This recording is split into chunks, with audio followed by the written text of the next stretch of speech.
ඉතින් ඔයගොල්ලෝ අදත් එකතුලා ඉන්නේ ඩී ශ්‍රී ලංකා රිසෝට් එකෙන් ගැන තවත් අලුත් මලුත් වීඩියෝ එකක් එක්ක. අද අපි කතා කරන්න යන්නේ හැරි පොටර් ලෝකේ සාමාන්‍ය ගයක් වගේ පෙනුනත් ඇත්තටම ලොකු රහස් ගොඩක් අංගාගෙන ඉන්න තැනක් ගැන. ඒ තමයි ප්‍රයිවට් ඩ්‍රයිව්. මේක හැරි පොටර්ගේ පළවෙනි ජීවිතයේ නිවස වුණත් මේ තැනට සම්බන්ධ රහස් සහ සැඟවුණු තොරතුරු ගොඩක් දෙනා දන්නේ නැහැ. ඉතින් වීඩියෝ එක අවසාන වෙනකල්ම බලන්න. මොකද අවසානයේ කියන රහස නම් ගොඩක් දෙනාට අදටත් නොදන්න දෙයක්. පළවෙනි රහස තමයි ප්‍රයිවට් ඩ්‍රයිව් කියන නම. ඉංග්‍රීසි භාෂාවේ ප්‍රයිවට් කියන්නේ වැටවල් හදන්න භාවිතා කරන පැලෑටියක්. ඒකෙන් අදහස් වෙන්නේ පිට ලෝකයෙන් වෙන් වෙලා තමන්ගේම ලෝකයක ජීවත් වෙන මිනිසුන්. මේ නම තෝරාගෙන තිබුණේ මැජික් ලෝකයෙන් සම්පූර්ණයෙන්ම ඈත ජීවත් වෙන ඩර්ස්ලි පවුලේ ස්වභාවය පෙන්වන්න. දෙවෙනි රහස තමයි අංක 4. හැරි ජීවත් වුණේ අංක 4 නිවසේ. බොහෝ දෙනා සංස්කෘතික විශ්වාසවල අංක 4 කියන්නේ සාමාන්‍ය බව, නීති රීති වලට බැඳුණු ජීවිතයක් සහ වෙනසකට අකමැති බව සංකේතවත් කරන අංකයක්. ඒක ඩර්ස්ලි පවුලේ ජීවිතයට හොඳටම ගැලපෙනවා. ඊළඟ රහස තමයි හැරිගේ කුඩා කාමරය. මුලින්ම හැරිට නිදාගන්න ලැබුණේ පඩිපෙළයට තිබුණ කුඩා අල්මාරියක් වගේ කාමරයක. ඒක ඔහුගේ ජීවිතය කොච්චර දුෂ්කරද කියලා පෙන්වන සංකේතයක්. ලෝකයේ බලවත්ම මැජික්කරුවා වෙන්න යන දරුවා ජීවත් වුණේ කිසිම ආදරයක් නැතිව. තවත් වැදගත් රහසක් තමයි ලිලි පොටර්ගේ ආරක්ෂක මායාව.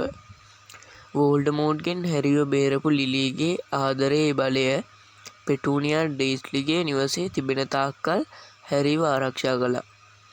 ඒ නිසා තමයි හැරිට සෑම ගිම්හානයකම නැවත ප්‍රයිවට් ඩ්‍රයිව් වෙත යන්න සිදු වුණේ. ඔහු එතනට කැමති නොවුණත් ඒක ඔහුගේ ආරක්ෂිතම ස්ථානය වුණා. තවත් රසවත් දෙයක් තමයි ඩම්බල්ඩෝ මුලින්ම හැරිව මේ නිවස ඉදිරිපිට තනියම තැබුවේ ඇයි කියන එක. ඔහු දැනගෙන හිටියා ඩර්ස්ලිලා හැරිට ආදරයෙන් සලකන්නේ නැහැ කියලා. ඒත් ලිලිගේ ආරක්ෂක මායාව නැති වුණොත් වෝල්ඩමෝර්ට්ගේ අනුගාමිකයන්ගෙන් හැරිව බේරගන්න බැරි වෙනවා කියලා ඔහු දැනගෙන හිටියා. තවත් ගොඩක් අය නොදන්න රහසක් තමයි ඩඩ්ලිගේ වෙනස. මුල් කතාවේ ඩඩ්ලි හැරිට හිරිහැර කළත් කතාව අවසානයේ ඔහුගේ ආකල්පය වෙනස් වෙනවා. ඔහු හැරිට ගෞරවය පෙන්වන්න පටන් ගන්නවා. මේකෙන් පෙන්වන්නේ මිනිස්සුන්ට වෙනස් වෙන්න පුළුවන් කියන පණිවිඩයයි. ප්‍රයිවට් ඩ්‍රයිව්හි තවත් සිදුවීමක් තමයි ඩිමෙන්ටර් ප්‍රහාරය. හැරි සහ ඩඩ්ලි දෙන්නම ඩිමෙන්ටර්ස්ලාට මුහුණ දුන්නා. මේ සිදුවීම නිසා මැජික් ලෝකය සහ සාමාන්‍ය ලෝකය අතර තිබුණු සීමාව බිඳ වැටුණා.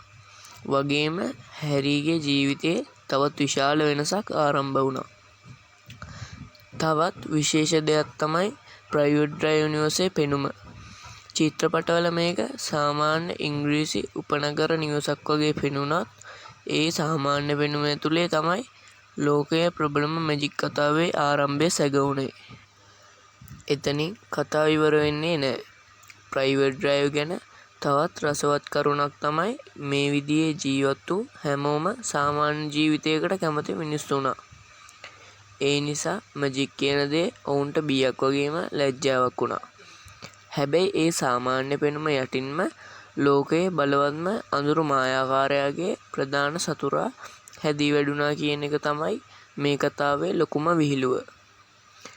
තවත් විශේෂ දෙයක් තමයි හැරි අවුරුදු 11 දී හොග්වර්ට්ස් ලිපිය ලැබුණට පස්සේ ඩර්ස්ලි පවුල කොච්චර ඒ ලිපි සංගවන්න උත්සාහ කළත් ලිපි නතර වුණේ නැහැ. නිවසේ දොර යටින් ජනේලයේ දුම් කවුළුවෙන් අවසානයේ නම් ලිපි 100 ගණනක්ම නිවස පුරා පිරුණා. ඒකෙන් පෙන්වන්නේ හැරිගේ සැබෑ ඉරණම කිසිම කෙනෙකුට නවත්තන්න බෑ කියන එකයි. ඒ වගේම ප්‍රයිවට් ඩ්‍රයිව් කියන්නේ හැරිට නරක මතක ගොඩක් තිබුණු තැනක් වුණත් ඒ තැනින් මොහු ඉවසීම, නිහතමානීකම සහ අනික් අයගේ වේදනාව තේරුම් ගන්න හැකියාව ඉගෙන ගත්තා. සමහර විට ඔහු සෑම දෙයක්ම පහසුවෙන් ලැබුණු දරුවෙක් නම් පසුව අපි දන්න වීරයා බවට පත් නොවෙන්නත් තිබුණා. තවත් බොහෝ දෙනෙක් නොදන්න කරුණක් තමයි ප්‍රයිවට් ඩ්‍රයිව් කියන්නේ හැරී පොටර් කතා මාලාවේ ආරම්භයත් අවසානයත් සම්බන්ධ කරන තැන. පළමු පොතේදී අවසාන කතාවට පෙරත් හැරී නැවත මේ නිවසට එනවා. ඒ නිසා මේ තැන ඔහුගේ ජීවිතයේ ආරම්භය සහ අවසානය එකට බැඳෙන සංකේතාත්මක ස්ථානයක් බවට පත්වෙනවා. තවත් සිත් ගන්නාසුළු කරුණක් තමයි ඩර්ස්ලි පවුල හැරීගේ මැජික් හැකියාවන් සම්පූර්ණයෙන්ම සඟවන්න උත්සාහ කළත් හැරීගේ සැබෑ අනන්‍යතාව ඔහුගේ ඉරණම වෙනස් කරන්න කිසි කෙනෙකුට නොහැකි වුණා.